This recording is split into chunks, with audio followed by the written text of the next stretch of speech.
মজলুম নেতা হিসেবে ডাক্তার শফিকুর রহমানকে আমি পছন্দ করতাম, কিন্তু তিনি যে আসলে মুখোশধারী ছিলেন সেটা গণঅভ্যুত্থানের পরে আমরা দেখলাম। তিনি সর্বপ্রথম বাংলাদেশে আওয়ামী লীগকে সাধারণ ক্ষমা ঘোষণা করেছেন, অর্থাৎ গণঅভ্যুত্থানের সাথে সর্বপ্রথম বেইমানি করেছে ডাক্তার শফিকুর রহমান।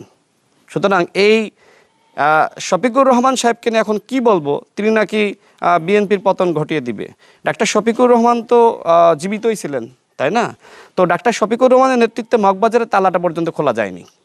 এখন আমি এই যে এইসব কথাবার্তাগুলো বলি, চোখে আঙ্গুল দিয়ে তাদের মুনাফিকি রাজনীতি আমি মানুষের সামনে ধরিয়ে দিই। যেমন তাদের একজন নেতা, সব থেকে প্রভাবশালী নেতা জামাতের মধ্যে, ডাক্তার আব্দুল্লাহ মোহাম্মদ তাহের ভাই, তিনি বিদেশিদের সাথে বৈঠক করে বললেন যে আমরা শরিয়া আইন কায়েম করব। এটি আমরা কোথাও বলি নাই, এমনকি তাদের নির্বাচনী ইস্তেহারে কোথাও উল্লেখ করা নাই যে তারা ক্ষমতায় গেলে শরিয়া আইন কায়েম করবে।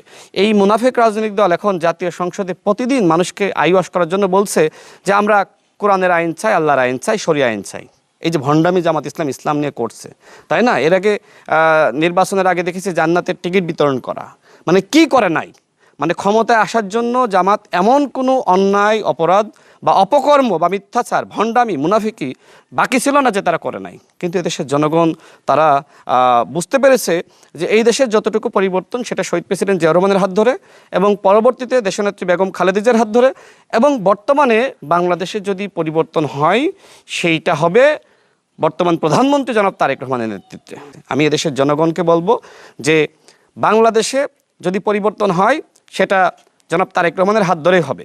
নাহিদ ইসলাম তিনি আসলে গণঅভ্যুত্থান পর্যন্ত তিনি সঠিক পথেই ছিলেন, কিন্তু যে সময় জামাতের ফাঁদে পা দিয়েছেন তিনি আসলে বিপদগামী হয়েছেন।